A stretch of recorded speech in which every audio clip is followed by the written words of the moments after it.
Bom dia a todos. Obrigada, Carlos, pela apresentação.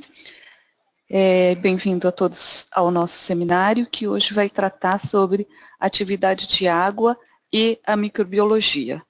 Tem muitas pessoas que me perguntam se a atividade de água é bactericida, é fungicida, e hoje, então, a gente vai conversar sobre isso, que a atividade de água não é bactericida, não é fungicida, ela tem a função bacteriostática e fungiostática, e por isso ela previne a deterioração microbiana, tanto em alimentos, medicamentos, produtos farmacêuticos.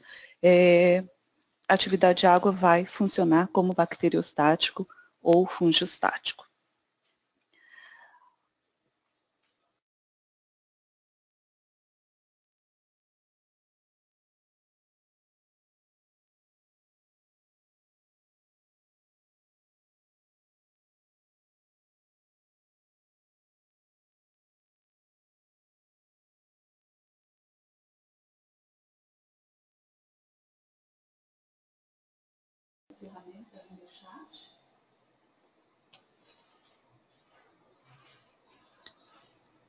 Alô? Voltou. Desculpe, acho que nós tivemos um problema de áudio. Esse gráfico ele foi retirado de um site chamado Human Research sobre as falhas microbiológicas. Se nós olharmos esse gráfico, ele foi de 2006 a 2010, feito pelo Departamento de Agronomia dos Estados Unidos, sobre o recall de alimentos, ou seja, o quanto dos alimentos foram coletados ou foram chamados de volta por algum problema. A parte microbiológica, se nós olharmos neste gráfico, nós temos problemas por listéria, 17%, por Escherichia coli, 27%, e salmonella, 4%. Então, somando os problemas microbiológicos, nós temos 48% do recall por contaminação microbiana, certo? Um recall pode custar milhões para a empresa, em perdas de produtos e atrasos operacionais. Em relação à venda, ocorre a perda de confiança dos consumidores, e aí não somente do produto do recall, mas também dos outros produtos desse fabricante, causando um dano na reputação da empresa. Certo? Então, nunca é bom você ter o seu produto com o recall, né, com a chamada de recolhimento. Esses outros gráficos são de uma revista americana, foi retirada desse site, é uma revisão feita pelo Scott Sutton e Luiz Jimenez, uma revisão de 2004 a 2011 em relação a produtos farmacêuticos, produtos médicos. Nós podemos ver que de 2004 para 2011 teve um aumento nos recall, ou seja, um aumento nos produtos com contaminação microbiana. Em 2011 teve um problema muito grande, onde teve um grande número de produtos contaminados. Se vocês quiserem, clicando sobre esse título, eu já deixei aqui o link, se vocês quiserem ler este artigo. Então, 2% dos problemas microbianos foram em suplementos alimentares ou probióticos, 7% em produtos de cosméticos, somando 26% em medicamentos e 65% em produtos médicos como gases, algodões, seringas, material que não foi bem esterilizado ou teve seu problema de embalagem e acabou tendo a contaminação. Ou seja, o problema microbiológico é grande. Como eu procurei bastante, eu não encontrei nada, nenhum estudo, um balanço nem na Anvisa, nem em um site brasileiro. Aqui eu resolvi dar uma sugestão, porque dia 29 de maio, vai acontecer um workshop em Food Safety na Unicamp, e fica a sugestão para o pessoal da Unicamp e para o pessoal da Anvisa, que vai estar nesse workshop, de também fazerem um levantamento do quanto de contaminação microbiana ocorre nos produtos brasileiros. Não só em alimentos, mas também em cosméticos e medicamentos. Bom, então, antes de começar o seminário em si, gostaria de conhecer um pouco sobre vocês e o segmento que vocês trabalham, o que vocês realizam. O Carlos vai postar as perguntas, são 3 perguntas. Gostaria que vocês selecionassem um dos itens e pressionassem o pool para que fosse contabilizado a sua resposta.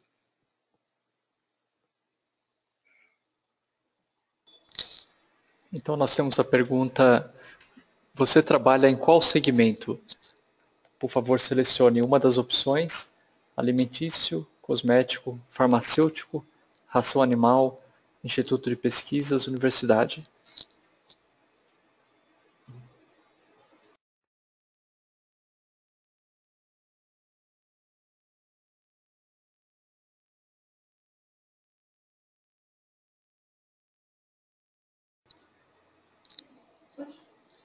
Nós temos 90% dos participantes responderam. Dos que responderam, nós temos 40% do setor alimentício, 10% cosméticos, 5% farmacêuticos, 13% ração animal e 33% instituto de pesquisa. Ok, obrigada. Vamos para a próxima pergunta.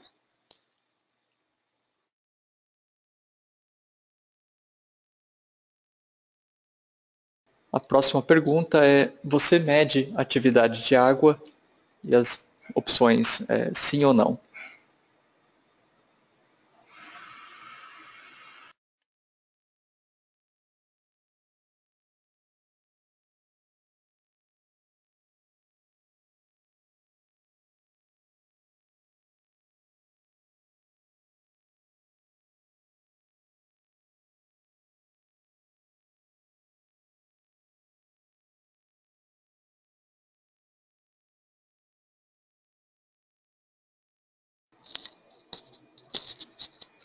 Então, nós temos o resultado dessa pergunta, com 77% dos participantes utilizam atividade de água, 23% não utilizam.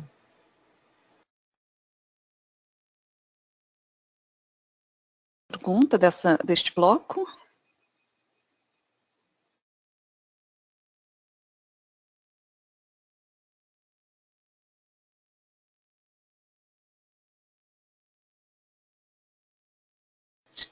A pergunta é: qual a frequência que você mede a atividade de água?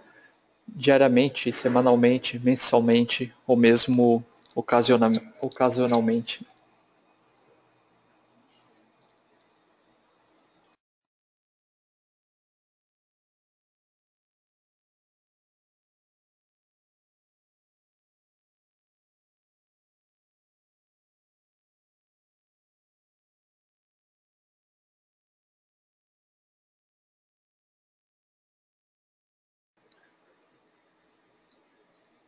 Temos cerca de 70% que responderam, algumas pessoas ainda enviando.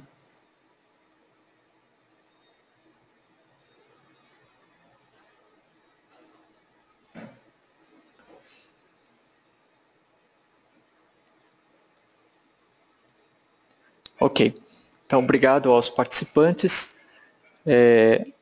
Vocês podem visualizar as respostas também. Então, a maioria, 48%, utiliza atividade de água de forma ocasional, seguido pelos que usam diariamente, com 31%, semanalmente com 15% e mensalmente 6%.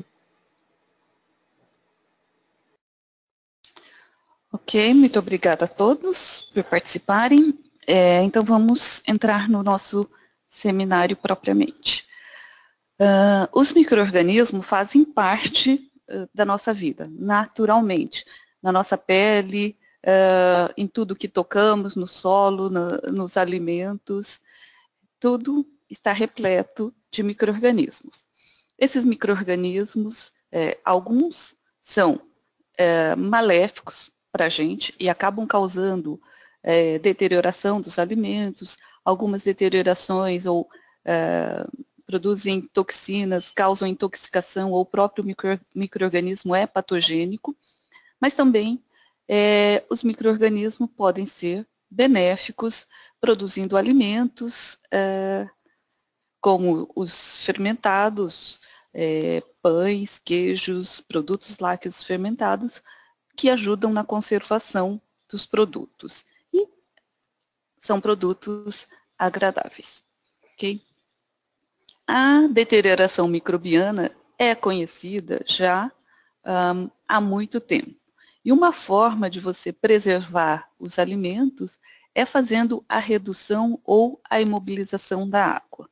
Por exemplo, se eu tenho uma carne e faço a salga, o que eu estou fazendo é reduzindo a atividade de água para preservar essa minha carne, que ela pode ser facilmente deteriorada pelos micro-organismos.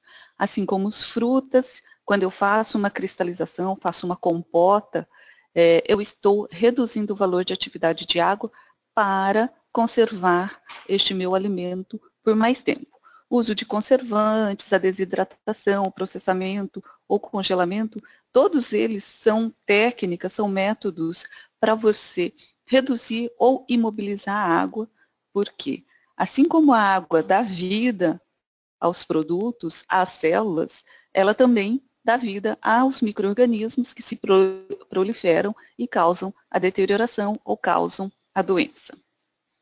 Todo produto vai entrar em equilíbrio de atividade de água ou equilíbrio com a umidade relativa do ar. A velocidade com que estes produtos entram em equilíbrio vai depender da área superficial, ou seja, do tamanho das partículas. Quanto mais área superficial, quanto menor a minha partícula, mais área superficial eu tenho, mais rapidamente entra em equilíbrio com a umidade relativa do seu ambiente. Por isso, é importante também uma embalagem que seja barreira e não permita a troca com o meio ambiente. A velocidade do ar influencia quanto mais rápido ou não vai entrar em equilíbrio. Quando você tem vento, você perde água com uma maior facilidade, assim como a temperatura e a pressão atmosférica influenciam na velocidade com que o seu produto entra em equilíbrio com o ambiente que ele está. Tudo isso para nós definirmos o que é atividade de água. Atividade de água, por definição teórica, didática, é a medida do estado de energia da água em um sistema. A água sempre vai do local em que ela estiver com maior quantidade para de menor quantidade, ou seja, onde ela está com maior energia para o local com menor energia. É um parâmetro qualitativo, ela vai informar a qualidade e não a quantidade. Ou seja, atividade de água não é água livre. O mês passado nós fizemos um seminário com a definição de atividade de água, explicando exatamente o que é atividade de água e que atividade de água não é água livre. Isso o Dr. Teodoro Labuza, da Universidade de Minnesota, ele vem divulgando já há algum tempo que atividade de água é água livre, é um conceito ultrapassado, certo? Num sistema, num alimento, num cosmético, num medicamento, em qualquer sistema você não tem uma molécula de água livre, você tem um sistema de água contínuo. A diferença vai ser a energia da água nesse seu sistema. Então, não vamos mais dizer que atividade de água é água livre, ok? Diferente de umidade, umidade é um parâmetro quantitativo, representa a água presente na sua amostra e ela é importante para você fazer os cálculos centesimais, bromatológicos ou o seu resultado em base seca ou base úmida, certo? Para quem quiser mais detalhes, então nós temos a apresentação do seminário mais específico sobre o que é atividade de água. Atividade de água, ela deriva desta equação da termodinâmica, em que o logaritmo neperiano da fugacidade da sua amostra sobre a substância pura. Isto é atividade de água. Definindo essa equação, nós temos um recipiente hermeticamente fechado com água até a metade. O que vai acontecer com o ar deste recipiente? Ele vai entrar em equilíbrio de água, de pressão, de vapor. Ou seja, aqui eu tendo água pura, a umidade relativa deste ar vai ser igual a 100%. Se num outro recipiente eu tiver recipiente hermético, a minha amostra, o que vai acontecer com este ambiente? Vai entrar em equilíbrio com a água dessa minha amostra. Ou seja, a umidade relativa deste ar vai ser igual à atividade de água da minha amostra. Na equação, a atividade de água é igual à pressão de vapor da minha amostra dividido pela pressão de vapor da água pura. Ou seja, se eu tenho 30% de umidade relativa aqui, 30% de umidade relativa dividida por 100% de umidade relativa, eu vou ter o valor de atividade de água 0,3. Ok? Todo esse sistema numa mesma temperatura. Então, a equação da atividade de água é pressão de vapor da água na minha amostra a uma determinada temperatura, dividida pela pressão de vapor da água pura na mesma temperatura. Atividade de água também é a umidade relativa de equilíbrio dividida por 100. Se eu tenho um ambiente com 75% de umidade relativa, a minha amostra vai entrar em equilíbrio com 0,75 de atividade de água. Todo valor de atividade de água é menor do que 1, é 0, alguma coisa. Por quê? A atividade de água da água pura é 1 e a ausência total da água seria 0.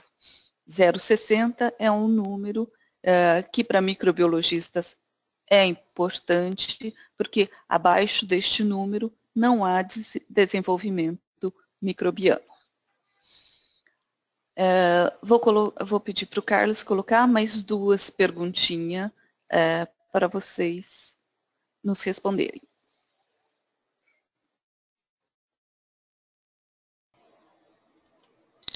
Então, a próxima pergunta é: qual é o micro-organismo contaminante em seu produto? Bactérias, leveduras, bolores ou vírus?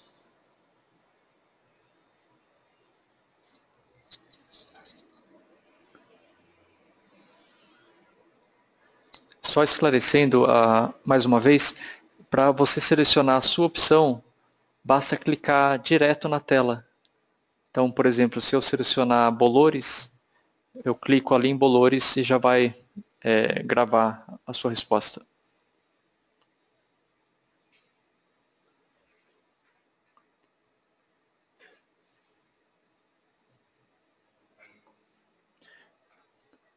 Muito bem, então nós temos aqui cerca de 90% dos participantes que responderam.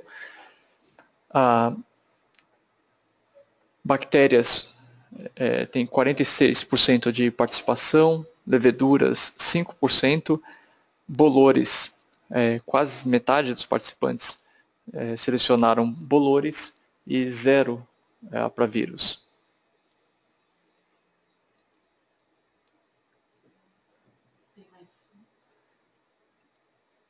E a última pergunta: qual a principal fonte de contaminação de seus produtos? Nós temos as opções matéria-prima, manipuladores, utensílios, equipamentos, ambiente, ar pó e embalagem inadequada.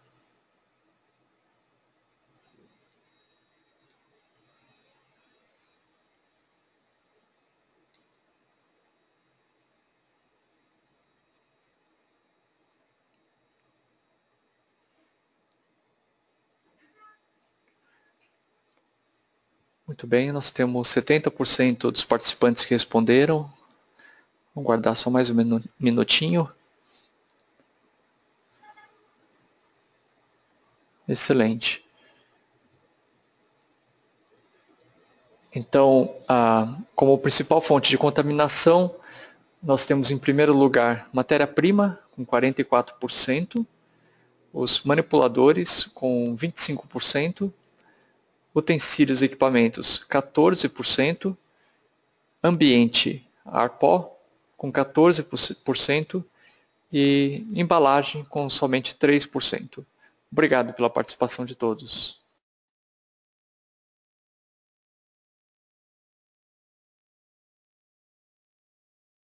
Muito obrigada. Então, o grande vilão são os bolores, seguido das bactérias. Então, a importância de se medir a atividade de água é não somente microbiana, mas também físico-química, mas hoje nós vamos tratar da importância da atividade de água em relação aos micro-organismos. Okay? Aqui tem uma imagem de um aspergillus muito bonita, que eu trabalhei bastante tempo. Bom, os micro-organismos, eles podem ser benéficos, produzindo outros produtos, alterando de alguma forma a matéria-prima e produzindo outros produtos que são benéficos para nós, para o nosso uso. Os lactobacilos e os streptococcus fazem a fermentação do iogurte, produzindo um outro produto a partir do leite. Os penicillium nos fornecem medicamento, penicilina, muito importante como antibiótico, mas também queijos, Roquefort, por exemplo, utilizados na alimentação ou como medicamento. Saccharomyces, as leveduras que fazem a fermentação, nos dão tanto pães quanto cerveja, vinhos e também medicamentos, as leveduras como fonte proteica em alguns medicamentos. Certo? Então, os micro-organismos não são só maléficos, mas também são benéficos, e nesse caso nós queremos que eles se proliferem. Queremos que o meio esteja adequado para que haja a proliferação microbiana e eles possam transformar a matéria-prima em um outro produto de valor agregado para o nosso consumo. Mas, infelizmente, os micro-organismos também podem ser ou deterioradores, que causam a deterioração, alterando organolepticamente cor, textura do alimento, quanto podem ser patogênicos, causando doenças para o ser humano. E aí, neste caso, nós não queremos que estes micro-organismos se proliferem dentro dos nossos produtos. Uma curva de crescimento microbiano tem mais ou menos este formato. Esse slide foi retirado de uma apresentação, dando os créditos da professora Alfredina da Universidade Federal de Campina Grande. Então, tem uma fase de latência, em que o micro-organismo está se adaptando àquele meio e ele tem uma baixa reprodução ou metabolismo que está ainda em adaptação. Depois nós vamos ter uma fase exponencial, uma fase logarítmica, em que um micro-organismo vira 2, 2 viram 4, 4, 8, e assim eu tenho um exponencial de desenvolvimento, até atingir uma fase estacionária, em que há um equilíbrio de indivíduos dentro daquele meio de cultura e depois a fase estacionária ou a fase de morte celular. Então, aqui tem a descrição de todas as fases. Para um micro-organismo se desenvolver, é importante que todos esses fatores estejam adequados ao seu desenvolvimento. Fatores intrínsecos, como atividade de água, pH, potencial de oxigênio ou a falta de oxigênio, né? A quantidade de nutrientes, a ausência de inibidores ou preservantes. E, como fator extrínseco, a temperatura, umidade relativa do ambiente e atmosfera. Então, para um micro-organismo se desenvolver, é preciso que todos esses fatores estejam adequados. Nós vamos falar sobre a atividade de água, considerando que todos esses fatores estejam ótimos, alterando a atividade de água para inibir ou estimular o crescimento microbiano. Ok? Bom, partindo do princípio em que todo micro-organismo tem um calcanhar de Aquiles, precisa que todas as condições estejam ótimas para ele se desenvolver, nenhum micro-organismo ele é resistente a tudo. Tá? Então, usa-se uma tecnologia de barreiras para você evitar com que o micro-organismo se prolifere dentro do seu produto. Aqui no número 3, por exemplo, o micro-organismo é resistente à temperatura, mas ele é sensível à atividade de água. Então, a atividade de água serve de barreira para ele. No último caso aqui, por exemplo, o micro-organismo, ele é resistente à temperatura, ele é resistente à atividade de água, mas ele é sensível ao pH. Então, vamos trabalhar com o pH para inibir o seu desenvolvimento. Este é um estudo muito clássico de um Staphylococcus feito pelo Dr. William James Scott. Foi o primeiro pesquisador a utilizar o termo atividade de água.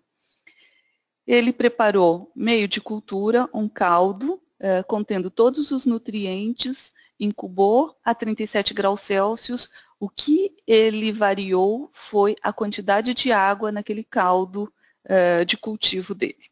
Então, num caldo feito com 0,99 de atividade de água, ou seja, uma atividade de água muito alta, o Staphylococcus nem teve a fase de latência, ele já entrou numa fase exponencial e uma quantidade grande, um número grande de colônias formado.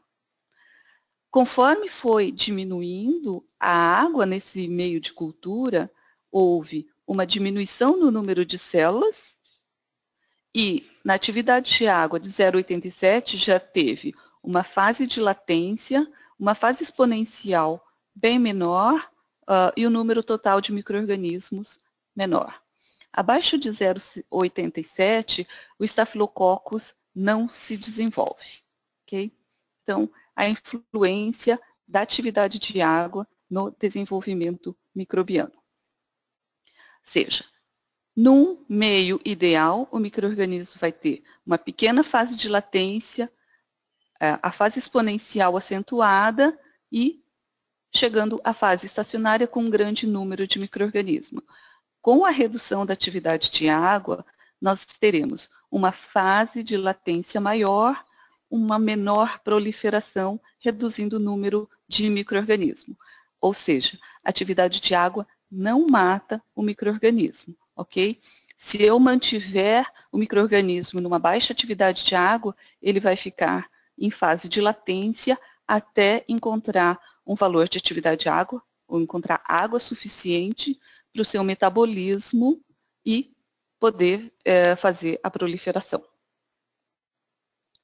Então, a atividade de água, ela serve para prevenir ou limitar o desenvolvimento microbiano. Dependendo do valor de atividade de água, você vai poder dizer assim, é mais suscetível a qual tipo de micro-organismo. Isso está muito bem estudado, está bem tabulado, você pode encontrar várias tabelas de atividade de água por micro-organismo. Nós vamos apresentar algumas aqui. Se o meio estiver com uma condição de atividade de água bem baixa, adversa ao micro-organismo, se o micro-organismo esporula, ele vai esporular e vai ficar na forma de esporo até que a condição se torne ótima para ele poder germinar e se desenvolver. Quando a condição está adversa, está favorável à produção de metabólito secundário, ou seja, toxinas. Essa produção de toxina também é afetada pela atividade de água. O que acontece com o micro-organismo? Em termos gerais, há uma diferença entre bactérias, leveduras e bolores, por causa de bactérias são procariotas, fungos são eucariotos, então há uma diferença de organização celular, mas em termos gerais, o que acontece com o micro-organismo, nós sintetizamos aqui nesse slide. O micro-organismo, ele precisa ter a sua atividade de água interna ligeiramente maior do que a externa para manter um turgor, uma turgência. Ele mantendo esse turgor, ele vai conseguir fazer a sua reprodução celular. Entretanto, se o meio tiver com uma atividade de água muito abaixo da sua própria atividade de água, o que vai acontecer é que a água interna vai migrar para o meio externo, numa tentativa de equilíbrio. Ou seja, a água com maior energia passa para o local de menor energia, maior atividade de água para a menor atividade de água, tentando entrar em equilíbrio, certo? Suponhamos que abaixe até 0,93 a atividade de água de dentro dessa célula, de dentro dessa bactéria. Ainda é uma diferença considerável com o meio externo, que é de 0,90. O que vai acontecer, então, é que a bactéria vai alterar a permeabilidade da sua membrana, permitindo que alguns aminoácidos, alguns polióis, entrem dentro dela, sim, para tentar reduzir a atividade de água. Se não for suficiente para reduzir, então ela vai entrar numa fase de latência sem se proliferar. Ou seja, se ela é uma bactéria que esporula, ela vai esporular, ou senão ela vai ficar na fase lag. Ok? Aqui neste slide está explicado o que foi dito no slide anterior. Bom, então, nós sabemos que cada micro-organismo tem um seu limite de atividade de água para que ocorra a proliferação. Por exemplo, as bactérias gram-negativas têm um limite de 0,91, abaixo de 0,91 você não encontra bactérias gram-negativas. Abaixo de 0,86, as bactérias gram-positivas não se desenvolvem. Aqui tem uma ressalva. 0,86 é uma atividade de água baixa, certo? Só chega a 0,86 por causa de Staphylococcus e Vibrio, que são duas bactérias halofílicas resistentes a uma grande quantidade de sal. Mas a grande maioria das bactérias em 0,88 já não se proliferam. Esse valor é mais baixo por causa do Staphylococcus e do Vibrio. As leveduras têm um limite de 0,88 para o seu desenvolvimento. A produção de micotoxina pelos fungos, 0,80. A partir de 0,70, os fungos não se desenvolvem mais. E 0,70 é um número em que provavelmente poucos micro-organismos vão se desenvolver. Somente algumas leveduras osmofílicas ou bolores xerofílicos se desenvolvem abaixo de 0,70. Então, muitas indústrias adotam 0,65 como limite, como atividade de água ótima dos seus produtos, para não ter o desenvolvimento de micro-organismos. Okay? 0,60 é um número em que, abaixo disso, não a desenvolvimento microbiano. O Staphylococcus é o micro-organismo mais estudado em função da atividade de água. Por causa de sua larga presença, ele faz parte da nossa flora e porque ele produz enterotoxina, que causa intoxicação alimentar, da diarreia, vômitos. Então, como ele é uma bactéria muito comum, ele é a bactéria bastante estudada, certo? Aqui foi feito um experimento com bacon.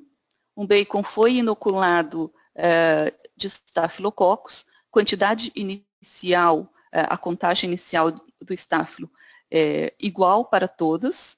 O que variou foi a temperatura de incubação, a 20 graus Celsius e 37 graus Celsius, e a quantidade de água disponível no bacon. Esse bacon tinha 5,5% de oxigênio. Como Staphylococcus é um microaerófilo, ele é um aeróbico facultativo ou anaeróbico facultativo, foi deixado com 5,5% de oxigênio. Então, o que nós temos? Que a 37 graus Celsius, temperatura ótima para o desenvolvimento do Staphylococcus, nas altas atividades de água, um crescimento exponencial com maior número de células e depois o declínio. 0,85 já não houve desenvolvimento microbiano, morte celular. Então, 0,86 é um número muito bem estudado de limite de atividade de água do Staphylococcus. 20 graus Celsius, uma temperatura mais baixa, nós tivemos uma fase de latência, de adaptação do micro-organismo ao meio, mesmo com atividades de água mais altas, certo? 0,87, um valor de atividade de água um pouquinho mais alto, e já ocorreu a morte celular, o declínio. Sei? Então, atividade de água, limite do Staphylococcus, estudado por vários autores, por vários pesquisadores, 0,86. Eu coloquei nesse slide alguns micro-organismos de importância para a saúde pública, ou seja, os que causam doença. Os Clostridium, que causam botulismos, eles precisam de um valor de atividade de água alto para se desenvolverem e para produzir a toxina botulínica. O Staphylococcus, que a gente comentou, o limite para o desenvolvimento de 0,86, para produzir as enterotoxinas, eles precisam de uma atividade de água um pouco mais alta. Ou seja, para realizar o metabolismo e eliminar o metabólico tóxico, precisa de uma atividade de água mais alta. Aqui as bactérias causadoras também de doença, com o limite de atividade de água um pouco mais alto. Os bolores, os fungos, também mais encontrados, produtores de micotoxinas, importantes para a saúde pública, não como a bactéria em que a doença aparece de imediato, mas a micotoxina causam doenças a longo prazo, como a aflatoxina, que acaba causando um câncer no fígado, ela é hepatocarcinogênica, são doenças de longo prazo. Então, os fungos se desenvolvem até uma atividade de água mais baixa e a produção da micotoxina é um pouco mais alta do que o seu limite de desenvolvimento. Ou seja, se você mantiver a atividade de água mais baixa, você não tem o desenvolvimento desses micro-organismos, nem a produção de micotoxinas. Que foi um estudo feito pelo Dr. Sherif, bastante atuante ainda na área de atividade de água, com essas bactérias de importância à saúde pública em meios de culturas contendo sal e glicerol. Em todos esses micro-organismos que estão em preto, vocês podem ver que o sal, o NaCl, afeta mais o micro-organismo do que o glicerol. Por exemplo, Clostridium, o NaCl já inibe o crescimento com 0,966, com uma atividade de água mais alta do que com o glicerol. à exceção para as duas bactérias que são halofílicas, o víbrio e o estáfilo, em que o sal, certo, afeta menos do que o glicerol. Aqui também é uma continuação do estudo do Dr. Sherif, as bactérias com diferentes sais e seus limites de desenvolvimento. Na hora de colocar esse slide, eu pensei muito se não confundiria o pessoal. Eu vou tentar explicar da melhor forma possível, porque aqui nós vamos ver alguma coisa diferente, certo? Aqui são valores de D, tá? De destruição do micro-organismo, de um ciclo logarítmico de destruição do micro-organismo. Para quem é microbiologista, sabe fazer o cálculo de D, sabe como que funciona. Mas, para quem não é da área, o valor D é contabilizado pela temperatura e por quantos ciclos logarítmicos eu consigo destruir por tempo, certo? Então, o Aspergillus flavus, produtor da aflatoxina, com 0,99 de atividade de água a 55 graus Celsius, sem nenhum soluto no meio, eu tenho 3 minutos para a destruição de um ciclo logarítmico. Nos mesmos 55 graus Celsius, numa atividade de água mais baixa, eu gasto mais tempo para destruir o micro-organismo. Ou seja, se eu tenho uma atividade de água mais baixa, eu preciso de mais tempo para destruir o micro-organismo. Não seria o contrário? Poxa, eu tenho atividade de água mais baixa, não significa que o micro-organismo está mais fragilizado no limite do seu desenvolvimento? É certo pensar desse jeito? É certo. Só que a água tem propriedades térmicas de condução do calor. Se eu tenho um meio com mais água, eu tenho uma maior condução de calor. E se eu tenho um meio com menos água, eu tenho uma menor condução de calor, por isso eu gasto mais tempo para destruir o micro-organismo. Ok? Eu espero que não tenha ficado confuso. Uma outra forma de controlar o crescimento microbiano é a associação entre pH e atividade de água. Aqui, novamente, os Staphylococcus. Eu tenho, se a atividade de água é alta, eu tenho que trabalhar com pH baixo para não ter o crescimento microbiano, o desenvolvimento do Staphylococcus. Conforme baixa o valor de atividade de água, eu posso trabalhar com um pH mais próximo da neutralidade, que eu não vou ter o desenvolvimento do Staphylococcus. Essa tabela foi tirada do Food Codex, já é antiga, de 2005, mas é só para vocês terem uma ideia da interação do pH e da atividade de água. Em produtos tratados termicamente para destruição de células vegetativas, ou seja, destruição de células microbianas não esporos. Se eu tenho valores de atividade de água de 0,92 ou inferior, com pH baixo, é um alimento que não é potencialmente perigoso. Se eu tenho um produto com atividade de água mais alta e pH mais alto, maior que 5,6, esse produto requer uma avaliação, ok? É como o gráfico anterior. E aqui é a tabela para alimentos sem tratamento térmico ou tratado, porém não embalado, sem embalagem. Se o alimento tiver uma atividade de água menor do que 0,88, uma atividade de água mais baixa, e o pH for menor que 4,2, um pH bastante ácido, ele não é um alimento potencialmente perigoso. Tem tanto atividade de água baixa quanto pH ácido.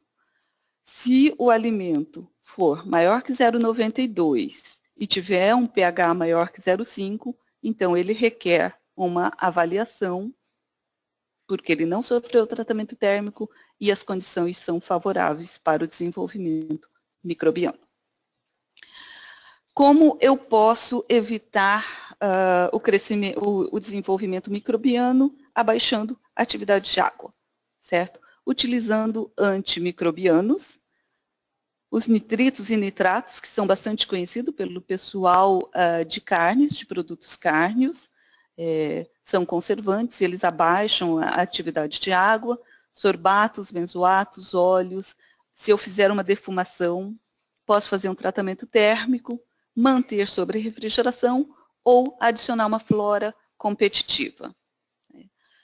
Os agentes modificadores de atividade de água que reduzem a atividade de água, os sais são muito eficientes para baixar a atividade de água, açúcares também baixam a atividade de água em menor potencial do que os sais, os umectantes, anti-umectantes e os plastificantes. Eu quis colocar esses dois últimos slides porque a atividade de água, ela depende muito da temperatura. A maioria dos produtos, se você medir um mesmo produto, a atividade de água de um mesmo produto, a 35 graus Celsius e a 20 graus Celsius, o valor vai ser diferente. Geralmente, numa temperatura mais alta, a atividade de água é mais baixa. O mesmo produto, então, pode ter atividade de águas diferentes conforme a temperatura.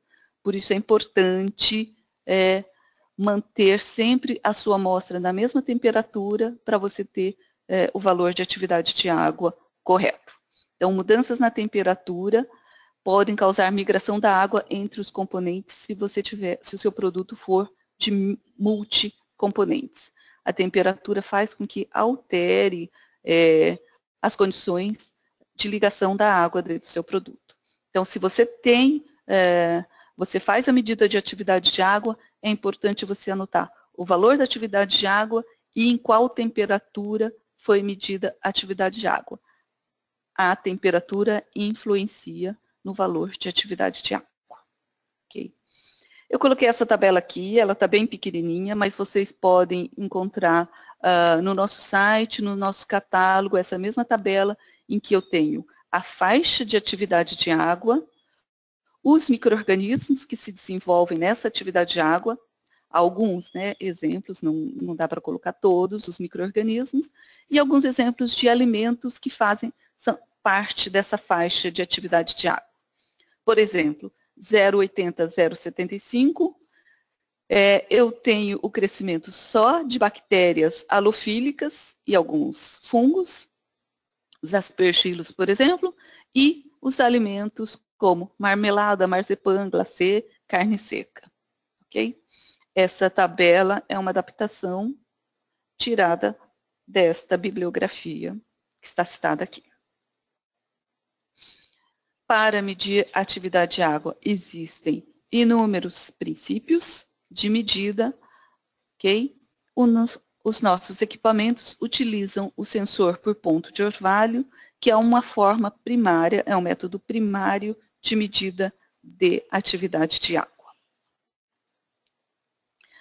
Estes são os nossos equipamentos que medem a atividade de água e nosso gerador de isotermas. Eu gostaria que vocês pudessem nos contar, através dessa ferramenta aqui do lado que vocês têm, nesse chat, o quanto a atividade de água é importante para o processo de vocês, para o processamento dos seus produtos. Se a atividade de água é um parâmetro de liberação do seu lote, o quanto é importante a medida de atividade de água no seu dia a dia, ok? E agora nós estamos abertos a perguntas e eu agradeço a atenção de vocês.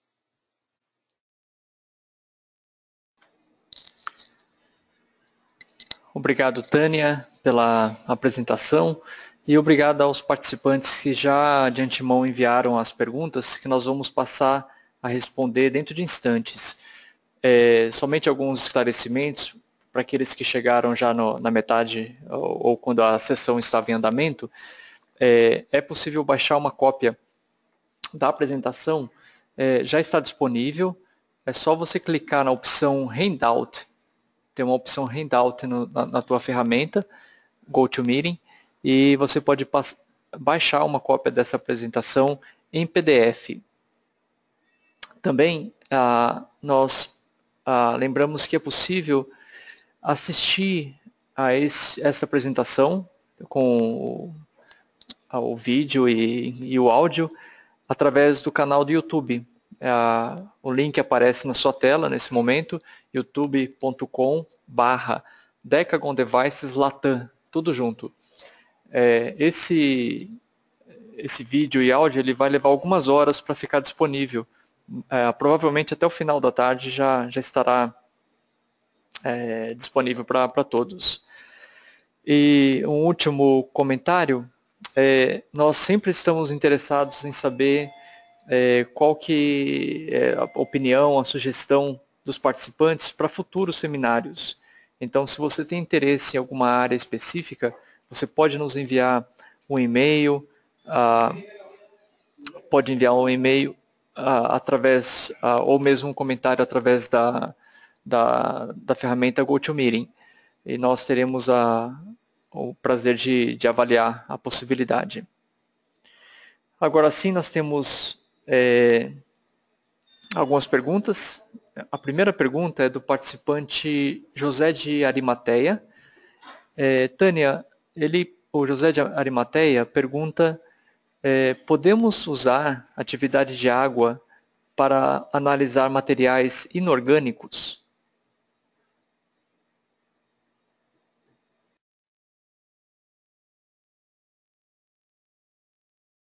José de Arimateia, você pode utilizar a atividade água em qualquer material, a medida da atividade água em qualquer material. Eu não sei qual seria o seu material inorgânico para medir a atividade água, mas um exemplo é que ácido sulfúrico, diferentes concentrações de ácido sulfúrico eram bastante utilizadas para fazer isoterma, ou seja, para você fazer a relação da atividade água com umidade relativa. Então, o ácido sulfúrico já foi um parâmetro de referência para a atividade de água. Tá? Se você depois quiser nos citar aqui qual é o seu material, nós poderemos ver como para medir atividade de água. NaCl, por exemplo, se mede muita atividade de água por causa do NaCl, cloreto de potássio, cloreto de lítio, são todos padrões de atividade de água, ou seja, referência em atividade de água. Muito obrigado, José, pela sua participação. Nós temos mais algumas perguntas. Um comentário da participante Adelaine, palestra muito didática, agradeço pela oportunidade. Nós agradecemos, Adelaine, e ficamos abertos a qualquer sugestão que você tenha ou o seu pessoal que possa estar assistindo com você. A próxima pergunta é da participante Geórgia. Tânia, poderia explicar um pouco mais sobre a interação atividade de água e temperatura? Quanto maior a temperatura, menor a atividade de água? E em condições de congelamento? E em baixíssimas temperaturas? Geórgia. Geórgia, a atividade de água depende da temperatura, por causa da interação da água com o soluto. Então, se eu tenho maiores temperaturas, eu vou ter solutos mais dissolvidos no meio, ou seja, mais ligados à água, menor atividade de água, certo? Por isso que não é um princípio absoluto, mas a maioria dos produtos, conforme aumenta a temperatura, diminui a atividade de água. Aumenta a temperatura, tenho mais dissolução de solutos, maior ligação com a água, menor quantidade de água livre. Não pode falar água livre, né? Menor quantidade de atividade de água, ok? Acima de 50 graus Celsius, eu já começo a ter uma evaporação muito grande. Então, é difícil você controlar a atividade de água em temperaturas muito elevadas por causa da evaporação. Abaixo de 10 graus Celsius, 15, ou mesmo 15 graus Celsius, eu já começo a ter uma imobilização da água. Uma parte da água começa, por causa da baixa temperatura, começa a ficar imobilizada e depois ocorre o congelamento. Aí eu não tenho a água disponível para a fugacidade, para a atividade de água. Então, se você quer controlar desenvolvimento microbiano ou mesmo algumas reações físico-químicas, o importante é você medir a atividade de água entre 15 e 50 graus Celsius. Ok?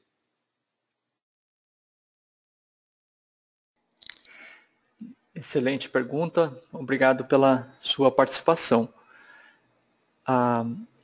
Muito bem, a nossa próxima pergunta é do participante Ítalo.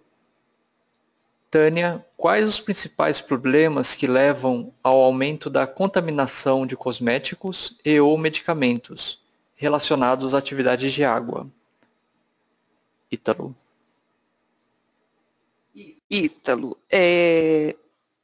não sei se a sua pergunta refere-se ao pós-consumidor estar utilizando o seu produto ou se a contaminação na fábrica.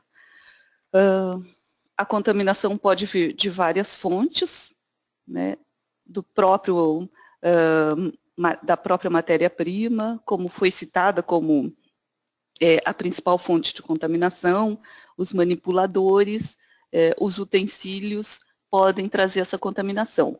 Quando você prepara o cosmético e ele está embalado, fechado, a condição pode ser desfavorável para o micro-organismo, mas ele pode estar lá presente. Uma vez que o consumidor abre e começa a utilizar, o próprio cosmético tende a entrar em equilíbrio com a umidade relativa do ar. E geralmente a umidade relativa do ar é mais alta do que a atividade de água do seu cosmético. Supondo uma maquiagem, um pó, uma sombra que tem atividade de água baixa, ela fica exposta no banheiro ou num ambiente com 75, 80, 90% de umidade relativa, vai tender a entrar em equilíbrio, aumentando a atividade de água do seu produto e propiciando o desenvolvimento microbiano. Não sei se era exatamente essa questão da sua pergunta. Muito obrigado, Ítalo, pela sua pergunta e participação. Nós temos ainda algumas outras perguntas, inclusive do próprio participante Ítalo, da Juliana, da Zoila, da Josi, Franciele, do José de Arimateia, Adelaine e da Marcela. Mas, infelizmente, nosso tempo o tempo que foi alocado para a sessão, ele estourou. Então, o que nós vamos fazer é responder as perguntas que faltaram e vamos encaminhá-las por e-mail. Mais uma pergunta chegou aqui, da Roberta. Então, nós vamos responder essas perguntas por e-mail e enviar aos participantes. Então, isso por uma questão, infelizmente, do tempo. Então, com isso, nós agradecemos mais uma vez a participação de todos. Foi um seminário bem dinâmico, com várias perguntas. E nós ficamos abertos a sugestões para futuros seminários. O seminário sempre tem um foco científico. Nós focamos na questão técnica científica da atividade de água, umidade, isotermas e os assuntos correlacionados. E ficamos também abertos para qualquer outro tipo de sugestão.